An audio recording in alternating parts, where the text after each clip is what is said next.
Olá, seja muito bem-vinda ao canal de O Tempo no YouTube. Eu sou Letícia Fontes, editora adjunta de política, e hoje o nosso convidado aqui do Café com Política é o ex-prefeito de Belo Horizonte, Alexandre Calil. Queria já agradecer a presença do senhor aqui hoje. Muito obrigado pelo convite. Quem também vai participar da nossa conversa é a editora de política de O Tempo, Cíntia Castro. Obrigada, Cíntia. Obrigada, Letícia. Obrigada, Calil, por estar aqui conosco mais uma vez. Primeiro, eu queria começar perguntando, inevitável, sobre 2026. Recentemente, o senhor fez uma postagem nas redes sociais criticando o senador Cleitinho no contexto ali das CPIs das bets e, de certa forma, já se colocou seu nome como um possível pré-candidato ao governo de Minas. O senhor começou na política como um outsider, depois conseguiu uma reeleição com facilidade, conseguindo aglutinar um grupo político maior em torno do nome do senhor. Depois foi o candidato do presidente Lula ao governo de Minas em 2022 e no último ano apoiou ali o Mauro Tramonte à prefeitura da capital, junto em uma aliança ali considerada de centro-direita, inclusive com o governador Romeu Zema. Em 2026, se o senhor for candidato, em que espectro político o senhor vai estar e com quem que o senhor pretende estar? Eu acho o seguinte, primeiro, a respeito de 2026, eu falo isso há muitos anos. Né? 2026, candidato é número, né?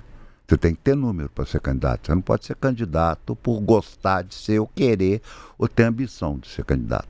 Eu acho que todo mineiro quer ser governador. Então, você tem que ter número. Esse problema de com quem que você vai estar, quem que você apoiou, quem que você não apoiou, é circunstancial, tá? Eu sou um camarada que eu sou a favor de muita coisa da direita e a favor de muitas coisas da esquerda. Sendo que a direita tomou para si algumas coisas e a esquerda tomou para si algumas coisas, né? Então eu costumo dizer o seguinte, então, como Charles Dickens, o maior escritor inglês, ele é comunista, porque ele é um escritor que cuidou da pobreza na Inglaterra a vida inteira, ele preocupou com a pobreza a vida inteira. Qualquer livro, que o mais importante da literatura dele, está diretamente ligado a problema social. Então, quer dizer, o que é ser no Brasil de direita ou de esquerda? Porque na escola eu não quero saber do banheiro, eu quero saber do quadro. Eu quero saber da pedagogia. Né? E a esquerda e a direita estão preocupadas com o banheiro. Eu sou a favor da privatização, mas não sou a favor de privatização de empresa que dá lucro, para dar para empresário ter lucro em vez do Estado. Então, qual é o espectro político que eu sou? Eu sou do espectro político do Estado enxuto, do não empreguismo, porque eu estou falando por experiência. Eu estou falando que todo mundo lembra aqui que na minha prefeitura não tinha vaga para vereador, não tinha vaga para amigo de vereador, não tinha companheirada. Então eu não estou falando aqui da boca para fora, eu estou falando que aonde eu entrei, sendo no Atlético, sendo na prefeitura de Belo Horizonte, a primeira coisa que eu tenho que fazer é ajustar as coisas, tá certo? Sendo que me irrita um pouco. Eu fiz uma aliança com o presidente da República, eu fiz porque era necessária, porque quem estava em torno falou, se não for assim, não vai. Né? Que hoje eu tenho até certa dúvida. Mas eu sou crítico a tudo que eu não concordo. Né? Eu fui prefeito, eu fui majoritário, eu fiz um governo que provavelmente não foi ruim. E a minha reeleição não foi por conta de composição política, não. Foi por conta de uma tempestade que eu reconstruí uma cidade em 3 meses e de uma pandemia que foi controlada e tida como a melhor controle do Brasil. Não foi porque político me rodeou, não. Foi porque nós fizemos para o povo o que devia ser feito. Calil, e como é que está a questão da sua filiação a algum partido? Tem alguma conversa nesse momento? Qual partido que o senhor pretende estar se filiando? Olha, eu não tenho essa preocupação, né? Vamos lembrar que eu fui eleito pelo PHS, falecido PHS, com 20 segundos de televisão. Eu já tenho convite, só para ficar essa onda, eu estou dizendo que um presidente nacional do partido, eu já tenho uma legenda que eu vou me resguardar, porque nós conversamos que isso seria segredo, para ser o que eu quiser no partido. Então eu já tenho uma proposta de um presidente nacional de um partido, para mim ser candidato a que eu quiser dentro do partido. E disse para ele que agradeci muito e disse mais. Eu volto a repetir, viu, Cíntia, Letícia, é número. Qual partido que não quer um candidato competitivo? Qual candidato a deputado estadual, federal ou senador que não quer um candidato ao governo competitivo? Então isso realmente não me preocupa. Minha preocupação sobre isso é zero. Isso não me interessa agora. E nesse momento, sim, o senhor já se coloca como um pré-candidato ao governo do estado. Eu lembro que o senhor falou uma vez em uma entrevista que ia depender das pesquisas, né? De como que o senhor tivesse ali. Nesse momento, algumas pesquisas colocam o senhor numa posição boa para concorrer. A gente pode contar com o Calil para o governo do estado nessa disputa? Bom, as pesquisas, né? Não só as que saíram, foram publicadas. Aqui mesmo, onde é que nós estamos em Contagem, eu tive notícia, a prefeita, minha amiga Marília, pode falar, que as pesquisas aqui também estão muito boas, né? Então nós estamos falando do primeiro colégio eleitoral de Minas e do terceiro colégio eleitoral de Minas. Então, se os números me conduzirem para o governo de Minas, tá certo? Porque para ser candidato ao governo de Minas tem que mostrar, né? Você tem que falar, eu tenho condição de governar um estado numa profunda crise, né? Que vai ser um governo duríssimo, porque eu quero fazer e sei fazer, né? Porque eu não vou ser candidato. Se depender de mim para pôr peruca ou comer banana com casca, eu não vou ser candidato a nada. A minha proposta de ser candidato ao governo de Minas é se eu puder entregar a poder colocar para o povo mineiro a dificuldade que nós estamos hoje. Porque não é só entregar ativo para o governo federal, é fazer um enxugamento de uma máquina que está emperrada há quase 12 anos, né? Sem sair do lugar. Então, se essa proposta convencer o eleitor, se os números me colocarem como candidato, eu sou candidato. A última vez que o senhor esteve aqui, o senhor anunciou ali uma aliança com republicanos. O senhor não se filiou ao partido. O que aconteceu? Nos bastidores você até fala de um mal-estar ali na campanha do Mauro Tramonte. O que aconteceu que essa filiação não ocorreu? Não tinha. Não ocorreu até na época porque eu não quis. Eu não forcei isso, eu não gosto de me ligar.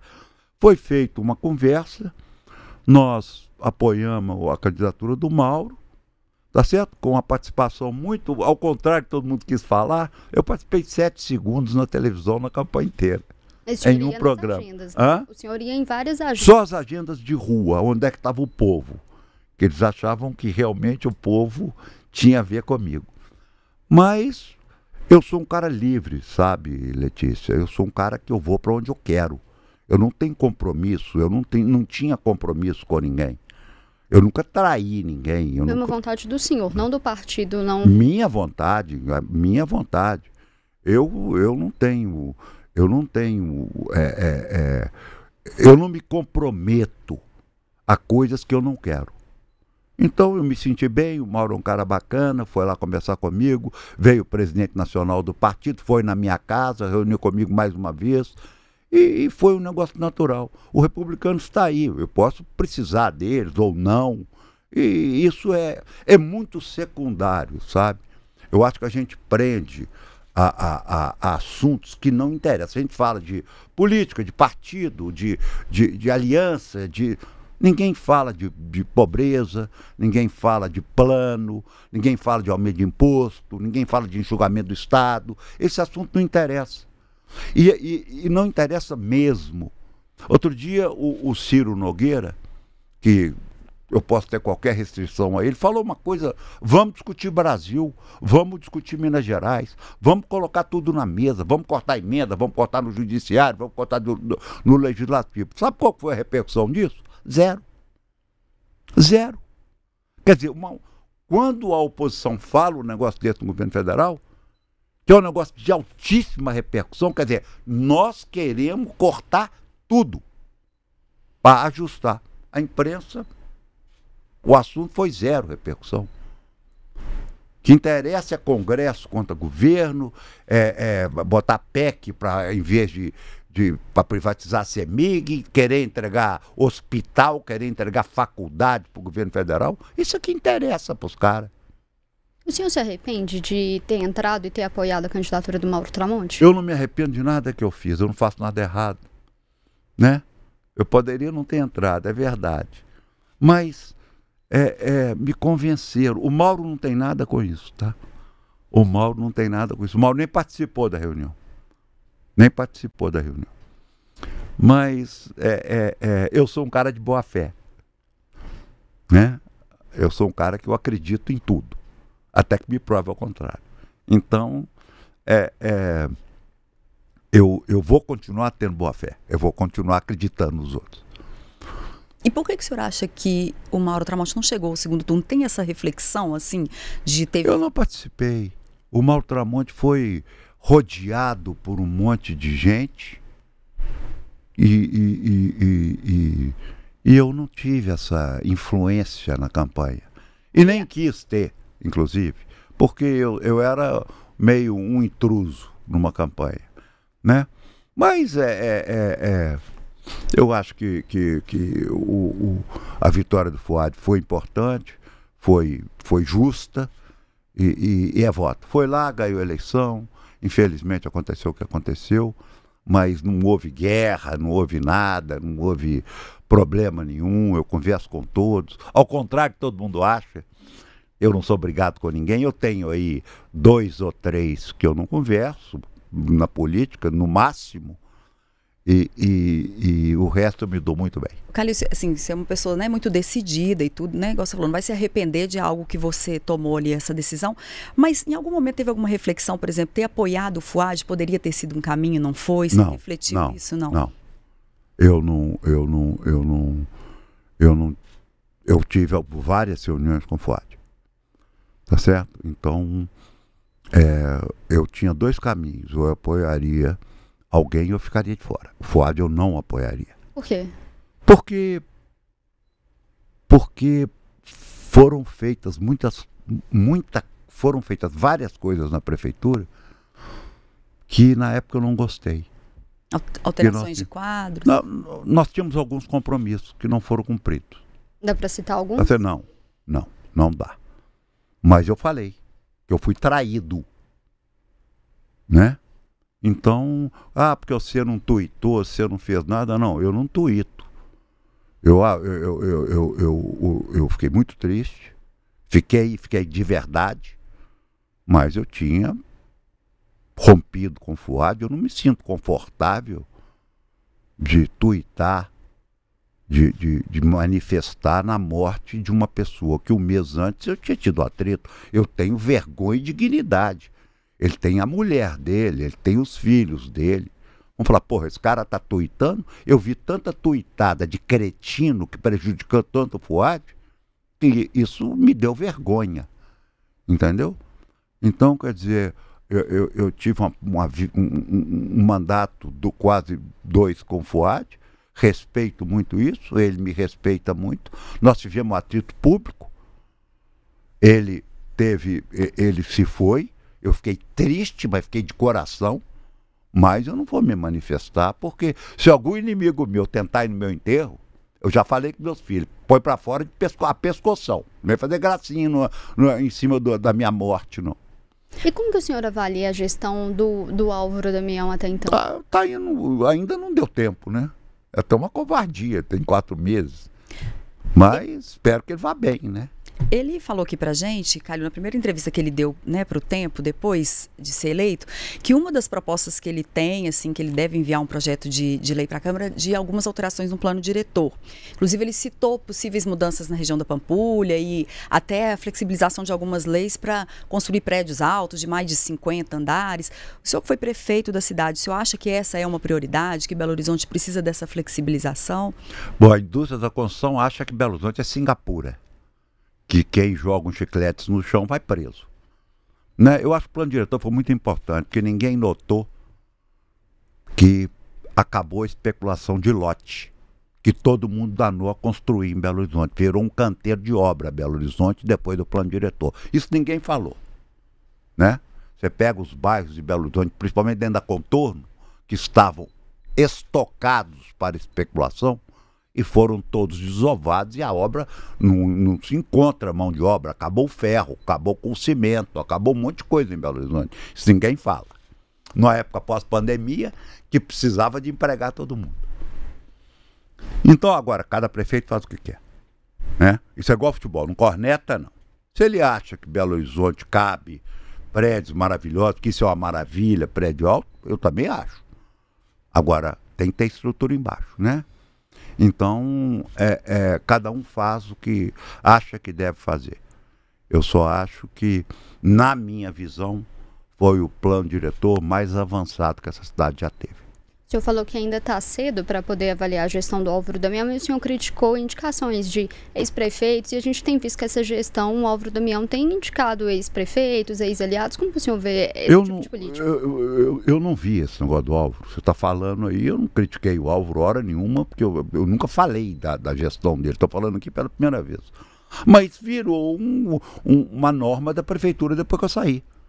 Isso não foi feito pelo Álvaro, isso começou com o Fuad, né? E eu disse a ele na época que saí, falei, não adianta entregar para esse povo não, porque eles não vão, vai continuar a mesma coisa. Entendeu? Agora, cada um faz o que quer. Isso aí é o seguinte, eu não empreguei nenhum apaniguado de vereador. E fiz uma gestão que fui reeleito no primeiro turno. Então, se o objetivo é ser reeleito, então não adianta você colocar paniguado incompetente para o Ministério Público ir lá e tirar da Secretaria de Educação.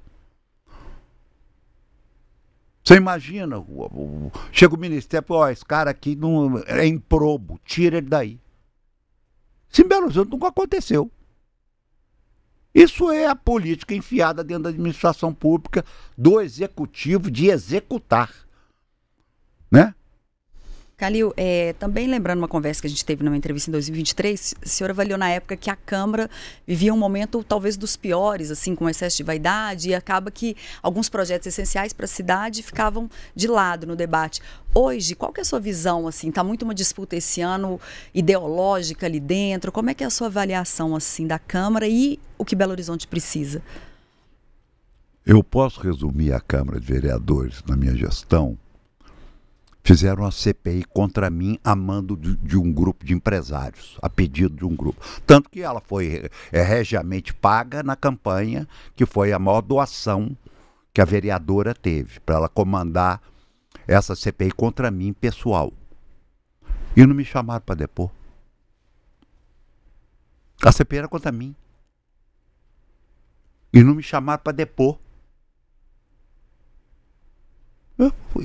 Então, Câmara, não vão perder tempo. Esse é o corpo, esse é o exemplo que eu dou da Câmara Municipal de Belo Horizonte. Entendeu? Esse é o exemplo que eu dou. Quer dizer, não tem a menor preocupação com a opinião pública. Isso é na Câmara, isso é na Assembleia, isso é na Câmara Federal, isso é no Senado. Não tem. O que está lá fora não importa, somos nós aqui. Em 2021, o senhor chegou a falar que via o Rodrigo Pacheco como um nome ideal, uma terceira via ideal. O senhor continua achando ele um quadro desse tipo e o senhor concorreria com ele no governo do Estado? Concorreria. O Rodrigo é um bom quadro. O Rodrigo é um homem íntegro. Foi presidente do Congresso. E concorreria com ele. Ele ia mostrar o que ele fez, eu ia mostrar o que eu fiz. Isso aí não tem o menor problema. O senhor continua achando que ele seria uma boa terceira via? Não, a terceira via sou eu.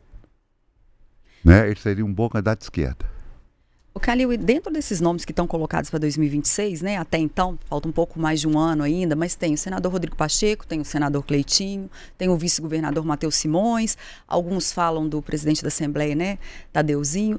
Qual desses que o senhor enxerga como o principal adversário para um segundo turno? Assim? Não, o adversário é quem está mais...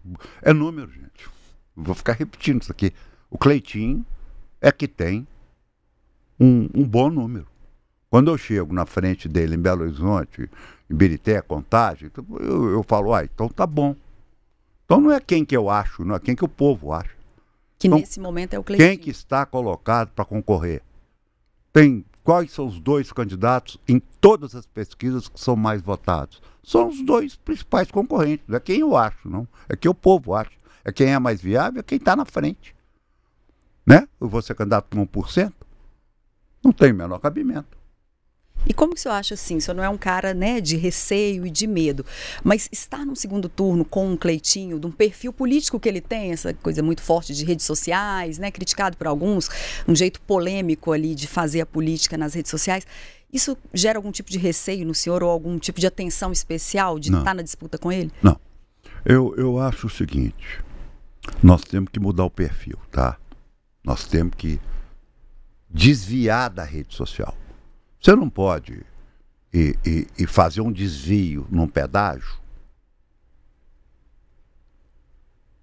sendo que você é um senador da República que está do lado do prédio da NTT, que é o que põe preço em pedágio, é que regula pedágio, onde é que se estabelece praça de pedágio, que é uma agência reguladora. Então nós vamos começar a debater isso. Começar a explicar para o povo que fazer um desvio pirata, e eu gosto do Cleitinho, tá? Sempre me tratou com a maior deferência, eu não estou aqui ofendendo-o pessoalmente. Fique bem claro isso. Quando eu ofendo, eu ofendo. Eu não tenho medo nem de Cleitinho, nem de Rodrigo, nem de nenhum deles. Eu não tenho medo de ninguém. Eu já falei isso. Mas o Cleitinho, eu estou falando sobre uma coisa que ele fez, não sobre ele. Então, nós vamos começar no Brasil a falar assim, não, gente, tem uma agência que chama NTT, que é o que põe preço no pedágio.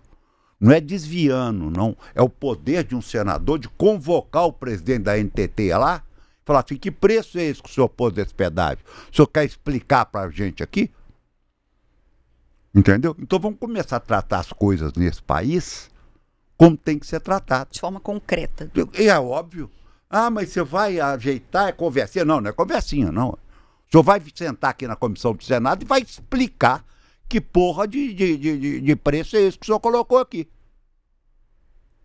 Entendeu? Em vez de com a Câmara falar que... Estimular a população. Aí não dá, né? Aí não dá, nós estamos com um problema de preço de comida. Não dá para comer banana com casca, né, gente? Nós temos que tirar imposto, nós temos que ter um projeto para um país, porra. Um projeto de país com coragem. Agora, se for para impressionar na internet, é a coisa mais fácil do mundo, ué. Né? Você faz uma campanha, põe duas mulheres peladas do seu lado, fica pelado, vai dar 1 milhão de visualizações. Fala, ó, gente, eu vou fazer isso, isso e isso. Gente, fica todo mundo pelado aparecendo. Não é isso que o povo está precisando. Não é isso que vai baratear, que vai melhorar o transporte, que vai melhorar as rodovias que estão escangalhadas no estado. Entendeu? Não é isso. Então, quer dizer, é o contrário, nós temos que sair do debate da internet. Porque esse debate da internet levou o Brasil a quê? Levou Minas Gerais a quê? Então, quer dizer, eu só tenho inveja de uma coisa, da comunicação do governo atual. Porque transformar uma dívida de 120 bi para quase 200 bi e falar em eficiência, eles são muito bons em comunicação. O senhor falou, né, falando agora do governo Zema, o senhor falou há pouco tempo que é importante que se debatam as propostas, as ideias, né, num futuro governo. Avaliando esses anos aí do Zema à frente, tem algum erro que o senhor citaria que o senhor foi eleito governador, o senhor não quer repetir, quer fazer diferente? Não, ele não fez.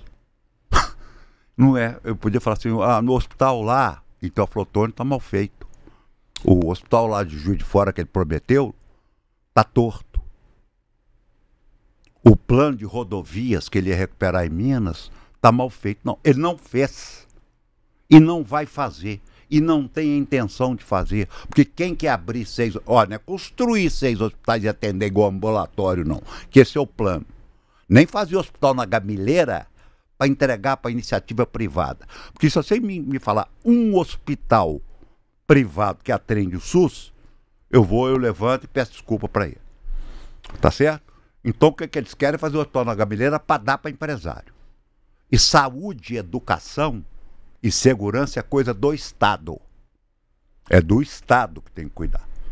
E nesses anos de Zema, o senhor não enxerga nada de positivo? O que ele prometeu, o que ele fez, mas eu quero saber.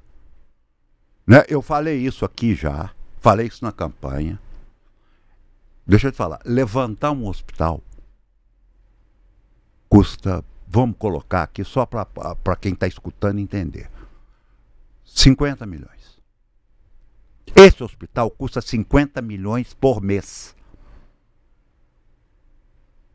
Então, construir um hospital é a coisa mais fácil. Você acha que quem está agredindo o presidente da República está passando pela cabeça dele, que é o único jeito de se fazer um hospital público nesse país, é com o Ministério da Saúde? Quem agride o governo federal para fazer política ideológica está com intenção de abrir 6 hospitais do SUS do Estado, gente? Essa briga via as redes sociais do Zema, né, atacando o governo, seria um erro dele, o senhor acha, pensando como governador de Minas? A briga com o presidente da República é uma estupidez, principalmente no Estado que está quebrado e falido. Tá certo? Porque quando a prefeitura briga com o presidente da República, ela tem dinheiro, pelo menos tinha, né? Eu não sei como é que está hoje. Tinha muito dinheiro, não precisava. O Estado hoje está aí, num Propag, rastejando no chão, uma dívida de 190 bilhões, uma briga na Assembleia para entregar a CEMIG e a Copasa. Vamos privatizar sim. Mas o que dá prejuízo, o que não é atendimento para o povo. Tem muita coisa, tem estrada para burro para privatizar. E as que estão privatizadas no território mineiro estão uma vergonha. Ó, e eu estou falando aqui é quem anda e prova que andou 23 mil quilômetros em estrada ano passado. Porque como eu tenho a revisão das minhas motocicletas, eu sei exatamente quanto que eu andei nas estradas. Ano passado eu andei 23 mil quilômetros de estrada. Por todas as regiões? Assim? Por todas as regiões, né? Passei agora, tem 20 dias ali, onde é que teve um acidente horrível. Indo para Diamantina, gente. Passar dentro de Curvelo, em Quebra-Mola, até hoje. Tem um trecho que já está privatizado, que é um espetáculo, chama Via dos Cristais, tem inclusive atendimento, banheiro, é o caminho, né? Esse é o caminho. O senhor citou a questão da dívida de Minas e falou de privatizações. A dívida, com certeza, hoje é um dos principais problemas do Estado. Como que o senhor vê? Qual que seria a solução para essa dívida? Fazer as pazes com o governo federal, parar de esculhambar quem tem a caneta na mão, sentar lá e tentar fazer alguma coisa. Tentar fazer alguma coisa. Porque hoje não tem nem tentativa. Porque quando você fala que você quer entregar uma universidade e um hospital para o governo federal, você está achando que alguém é bobo ou o povo é burro e não entendeu. Isso aí é o seguinte, todo mundo quer entregar todos os hospitais e universidades para o governo federal. Né? Ele já tem o tripartite. Não, eu quero entregar. Entregar o quê? Então, quer dizer, eu acho que não é o caminho, eu acho que o caminho é sentar na mesa. Agora, sentar na mesa como? Sentar na mesa com um cara que esculhamba, que não tem nem ambiente para conversar? O que poderia ser privatizado? Porque o senhor falou que não é contra privatizações. Na avaliação do senhor, o que poderia? Olha, eu não tenho esse estudo, não. Eu acho que a CEMIG é fora de cogitação, ela dá lucro. Tá certo? Mas nós temos aí ativos. Nós temos ativos para entregar para o governo. E não é nós que vamos escolher. Fala assim, ó, o que dá lucro para o Estado de Minas é isso, isso e isso. Escolhe o resto, pode levar. A CEMIG não poderia estar nessa... A CEMIG dá lucro, gente. A CEMIG todo ano dá lucro. O governo pega dinheiro e põe no bolso. Por que entregar a CEMIG? Mas se for o caso para entregar para o governo federal, uma empresa que é exemplo, que os funcionários são exemplo, apesar dos recentes escândalos que nós tivemos lá, a CEMIG é um patrimônio do povo mineiro, e não estou falando aqui de... É porque dá lucro, porque é boa. Porque é boa. Tá certo? E é boa mesmo.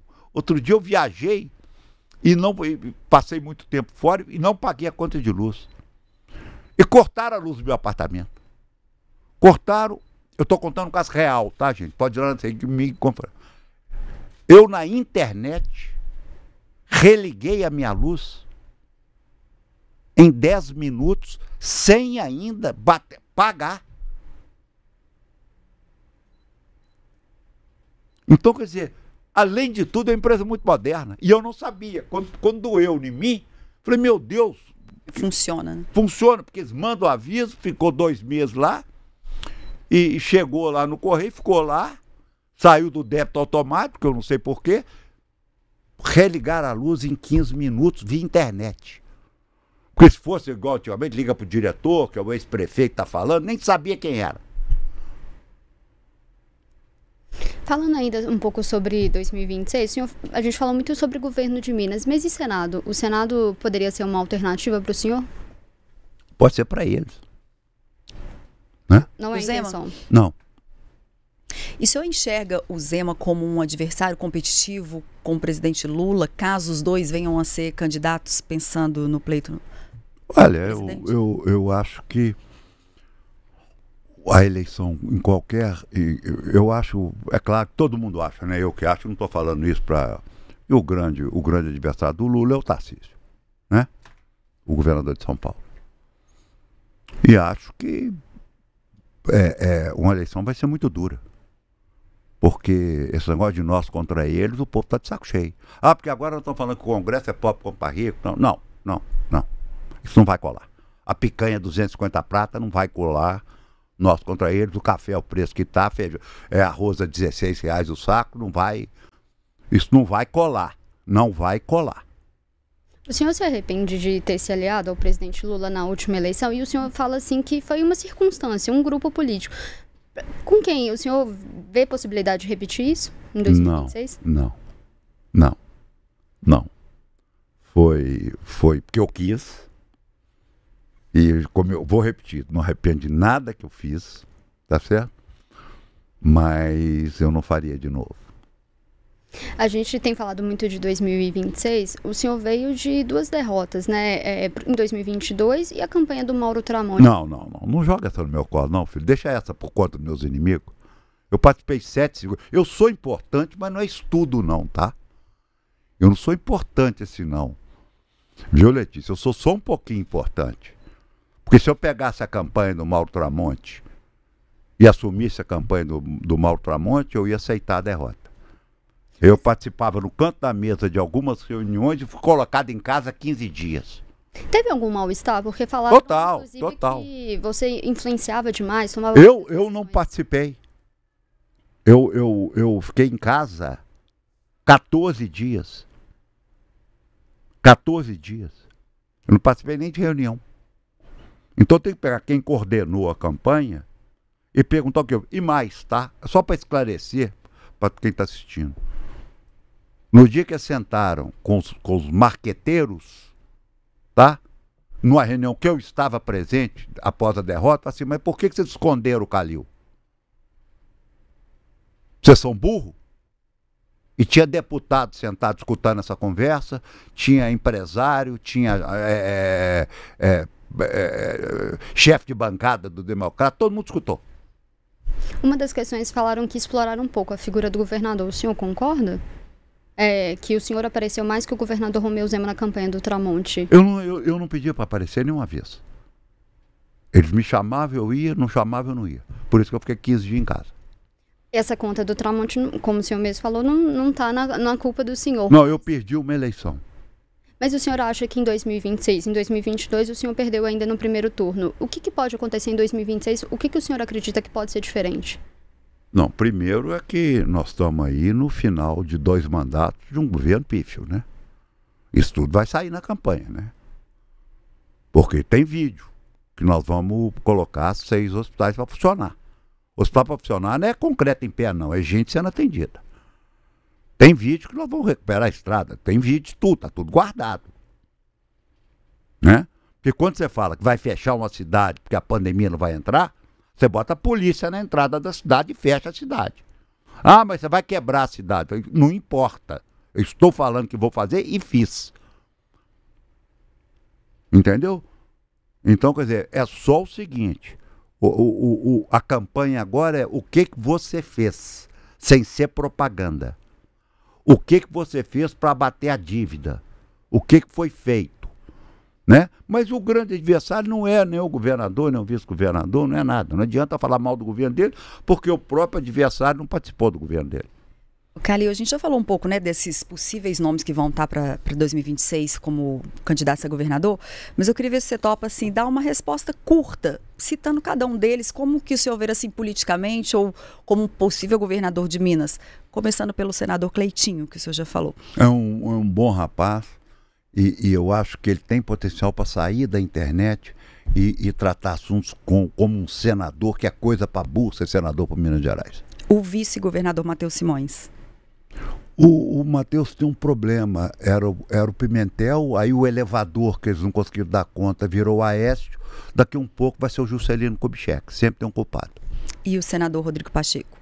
É um nome, né? É um cara bom, está lá aliado com a esquerda, e ele vai ter um pouco de dificuldade para se enquadrar nesse campo da esquerda. O Tadeuzinho, presidente da Assembleia? Ótima pessoa e meu amigo, e gosto muito do Tadeu.